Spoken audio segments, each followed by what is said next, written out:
Hi everyone, my name is Nadi Bhatnagar and welcome you all in this channel. तो आज के video में हम क्या सीखेंगे, देखो आज हम करने वाले हैं क्लास 3 का इंग्लिश का chapter number 3 think hard boatman. तो चलो जी विदाउट डिले अपनी वीडियो को शुरू करते हैं।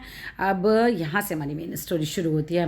A happy go lucky boatman is given a tricky task. एक ना बोटमैन था, नाव चलाने वाला था और बड़ा हैप्पी गो मतलब बड़ा खुश रहता था, और लकी मतलब बड़ा भाग्यवान था, बड़ा लकी था, है ना। उसका लक बड़ा अच्छा से चलता था। तो क्या होता है, is given a tricky task, उसको ना एक बड़ा मुश्किल सा काम दिया जाता है। ट्रिकी टास्क मतलब बड़ा मुश्किल सा काम दिया जाता है। To ferry a fox, a rabbit and a bag of carrots without any of them getting eaten by the other. तो उसको क्या करना था कि नदी पार करानी थी एक लोमड़ी को, एक खरगोश को और एक ऐसे बैग को जिसमें बहुत सारे गाजर भरे हुए हैं, and without any of them getting eaten by the other. और ऐसे पार करानी थी कि भैया तीनों को इकट्ठे रख दोगे तो एक दूसरे को खा लेंगे ना, तो ऐसा नहीं कि कोई किसी को खा जाए, है ना। अब जानते हो रैबिट जो है कैरेट्स खा जाएगा, ठीक है। इस तरीके से ऐसे रखना था कि कोई किसी को खाए ही नहीं और सब कुछ जो है पहुंच जाए। कैन ही डू इट, क्या वो ऐसा कर सकता है? Read on to find it. चलो तो भैया फाइंड आउट करने के लिए हम क्या करते हैं भाई, पढ़ते हैं story. Splash the boatman lived near the river. जो स्प्लैश है वो एक बोटमैन है और वो कहाँ रहता है भाई, नदी के पास रहता है। ही गेली पेंटेड ब्लू बोट, उसने बड़ी खुशी से ब्लू कलर की अपनी बोट जो है वो पेंट की with its orange ores. Ores क्या होते हैं, ये देखो पतवार देख रहे हो इसके ऑरेंज कलर की, इसको बोलते हैं ओर्स, ठीक है। बड़ा cherry side for all in the village. और ये ना बड़ा मतलब लोगों को देखना है, इसको बहुत अच्छा लगता था ऐसा, है ना। चेरी साइड का मतलब यही है कि बड़ा सुंदर दृश्य था इसको देखना। ही फेरीड पीपल, वो लोगों को क्या करता था भाई, नदी पार कराता था, एंड गुड्स, उनके सामान को भी पार कराता था अक्रॉस द रिवर, नदी के दूसरे पार तक लेके जाता था every day for a small fee, और मतलब थोड़ा सा पैसा लेता था और पार करा देता था। Every one loved riding on his boat, और सब लोग को बड़ा अच्छा लगता था उसकी बोट में राइड करना। He never said no to anyone, उसने कभी भी किसी को भी बोट से मतलब नदी पार कराने के लिए मना ही नहीं करा था। बहुत अच्छा बंदा था भैया। इन द सेम विलेज, उसी विलेज में क्या था, लिव द फेयरसम विजर्ड। तो वहाँ पर एक भयानक जो है वो जादूगर रहता था, ठीक है। आई थिंक ये जादूगरनी है या जादूगर है, देखते हैं आगे स्टोरी में। अब क्या होता है, एक सेकंड देख लेते हैं करेक्टर। हाँ जादू, ये देखने में तो क्या लग रही है भाई, हाँ एक जादूगरनी है, ठीक है। तो जादूगरनी रहती थी, फिर क्या होता है, माइटी वन मतलब बहुत ही पावरफुल भी थी, है ना। बहुत पावरफुल थे, पावरफुल मैजिक स्पेल्स बोला करते थे। हुज पावरफुल मैजिक स्पेल्स, वो जादू के मंत्र नहीं बोलते, गिली गिली छूक टाइप, ठीक है। वो बहुत पावरफुल थे। Could send Splash and his boat all the way to the moon, इतने ज़्यादा पावरफुल थे कि मून तक भेज सकते थे उसको और उसकी बोट को भी। Splash didn't dare to refuse the wizard. अब टास्क तो बहुत मुश्किल था, लेकिन वो मना ही नहीं कर पाया, इतना मतलब उसको डर लग रहा था विजर्ड से, है ना। तो फिर क्या होता है, he did not refuse the giant fat. तो उसने ना बिल्कुल रिफ्यूज़ ही नहीं करा इतना जाइंट फैट को। Who nearly tipped the boat. और एक बार तो पता है, मतलब एक तुम्हें किस्सा बताया हुआ है कि इसने क्या किया, रिफ्यूज़ ही नहीं करा। जाइंट मतलब बहुत मोटे, जो कोई बंदा बहुत मोटा होगा, ठीक है, उसको अपनी बोट में बैठने के लिए। One who nearly tipped the boat, मतलब बोट के ना बिल्कुल किनारे पे बैठा था, बोट गिरने वाली थी। With his weight when he sat, जब वो बैठा, Splash manage to balance the boat by putting a big stone. अब स्प्लैश ने क्या किया था, मैनेज कर लिया था, बहुत बड़ा स्टोन रखे ना अपनी बोट के अंदर ही, कि बोट जिससे बैलेंस हो जाए, एक तरफ आदमी बैठा एक तरफ जो है वो पत्थर उसने रख लिया। It made the rowing very hard, लेकिन अब इतना ज़्यादा वजन हो गया कि बोट को जो है चलाना बहुत मुश्किल हो गया। With the giant and the stone making the boat heavier, दोनों चीज़ों से क्या होता है, बोट जो है बहुत ही हैवी हो जाती है यहाँ पे, ठीक है। Splash was very proud that he never said no to anyone. अब देखो भैया कैसे भी करके उसने उसे पार तो करा दिया था, तब स्प्लैश को ना बहुत ज़्यादा अपने ऊपर प्राउड था कि यार मैं कितना अच्छा आदमी हूँ ना, मैंने किसी को कभी ना नहीं करा। Well except for the one time that he nearly said no to witch Grimm.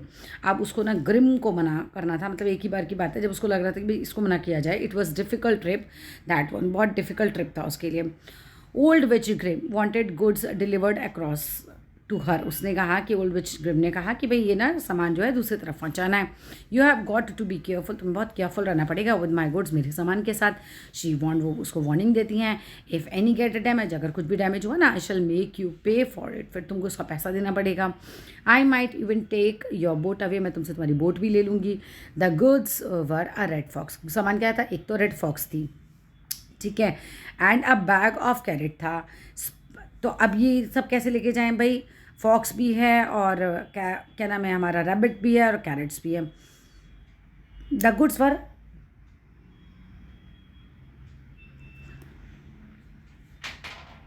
A red fox who was terrified of being eaten by the fox. अब पता है जो ये रैबिट था ना, इसको डर लग रहा था कि कहीं मुझे ये फॉक्स ना खा जाए। और उसके बाद गाजरों को कौन खाता है? रैबिट खाता है। तो गाजर का क्या था कि भाई अगर गाजर छोड़ा जाएगा साथ में तो रैबिट उसको खा जाएगा। तो Splash had to really think hard of this one. Splash ने सोचा यार क्या किया जाए, कैसे छोड़ा जाएगा, इकट्ठा बैठा दिया तो एक दूसरे को खा जाएंगे, रैबिट गाजर खा जाएगा और रैबिट को फिर फॉक्स खा जाएगी, तो मुश्किल हो जाएगी। तो his boat was too small to carry more than one passenger at a time. उसको समझ में आता है, बोलता है कि भाई उसकी जो बोट है ना एक से ज़्यादा लोगों को ले जा नहीं सकती। How was he to do this? फिर वो कैसे जाएगा मतलब लेकर इन लोगों को? If he took the rabbit across first, अगर वो रैबिट को पहले ले जाएगा तो the carrots would remain safe with the fox. तो फिर सोचता है कि कैरेट जो है वो तो फॉक्स नहीं खाएगी तो सेफ रह जाएगा। But on his next trip, जब वो दोबारा आएगा, he would have to take the fox और द कैरेट, दोनों में से किसी को तो ले जाना ही पड़ेगा। If he took the fox across, अगर वो फॉक्स को ले जाता है तो it would eat the rabbit while Splash return to take the carrot. जब कैरेट लेने ये आएगा तो इधर पीछे में फॉक्स जो है वो रैबिट को खा जाएगी। And if he took the carrot across, अगर वो कैरेट को लेके पहले चला जाएगा तो रैबिट वुड ईट अप, तो रैबिट जो है वो कैरेट को खा जाएगा। When Splash would come to fetch the fox, जब वो लेने आएगा फॉक्स को। ईदर वे, हर तरीके से which Grim would be displeased with him, उससे नाराज हो जाएगी। थिंक हार्ड बोटमैन, भैया कुछ सोचो बोटमैन, थिंक हार्ड, कुछ सोचो। ही टोल्ड हिमसेल्फ, अपने आप से कहता है यार कुछ तो करना पड़ेगा, बहुत सोचना पड़ेगा बट कुछ तो करना पड़ेगा। And low he came up with a plan, उसको एक प्लान आ जाता है दिमाग में, ठीक है। He help the rabbit into the boat first, ठीक है। वो क्या करता है, रैबिट को मतलब एक तरीके से डालता है बोट के अंदर सबसे पहले, leaving the fox and the carrots behind. वो कैरेट्स को और फॉक्स को पीछे छोड़ देता है। After drooping off the rabbit he came up, sorry dropping off है ना, रैबिट को छोड़ देता है। He came back to the side, वो वहाँ पे साइड पे आता है where he had left the fox and carrots, ठीक है, जहाँ पे उसने फॉक्स को और कैरेट्स को छोड़ा होता है। He loaded the bag of carrots to take the other side, तो वो क्या करता है, लोड करता है बैग को कैरेट्स के एक साइड में रख देता है। द डिसअपॉइंटेड फैक्ट फॉक्स जो होती है वो क्राइड आउट, वो चिल्लाती है, the rabbit will eat the carrots if you leave it there, अगर तुम इसको यहाँ छोड़ दोगे तो रैबिट जो है ना वो क्या बोलती है कि कैरेट्स को खा जाएगा। But Splash was not going to do that, Splash ये करने वाला ही नहीं था। He made the rabbit get into the boat, उसने रैबिट को क्या किया, कैरेट को वहाँ छोड़ा, फिर रैबिट को बोट में डाला। ऑन द वे बैक वापस लेकर आया, made it hop off the other side, उसको उतारा, उसको हॉप करके दूसरी साइड जाने दिया और अब की बार फॉक्स को ले जाएगा, ठीक है। Picked up the fox and rowed back to the side he had left the bag of carrots. अब उसने क्या किया, उस साइड पे ले गया फॉक्स को, पहले रैबिट को वापस ले आया, रैबिट को वापस यहाँ हॉप करने के लिए छोड़ दिया और अब की बार कैरेट रखने के बाद फॉक्स को बैठाया, फॉक्स को ले गया और finally came back to fetch the rabbit, और फाइनली वो रैबिट को भी लेके जाता है। 3 ट्रिप्स टू एंड फ्रो, लगातार उसे करने पड़े, टू एंड फ्रो मीन्स लगातार, फॉर द 3 गुड, 3 सामान के लिए, and all safe on the other side, सब साइड पे मतलब सेफली पहुँच गए विद विच ग्रिम, है ना, ग्रिम के साथ बहुत अच्छे से पहुंच गए। Splash had been really clever, बहुत ही क्लेवर था वो, बहुत दिमाग वाला था। डोंट यू एग्री, क्या तुम इस बात पे एग्री नहीं हो? यस, हम तो बिल्कुल एग्री हैं, बहुत ही मतलब उसने दिमाग से काम लिया।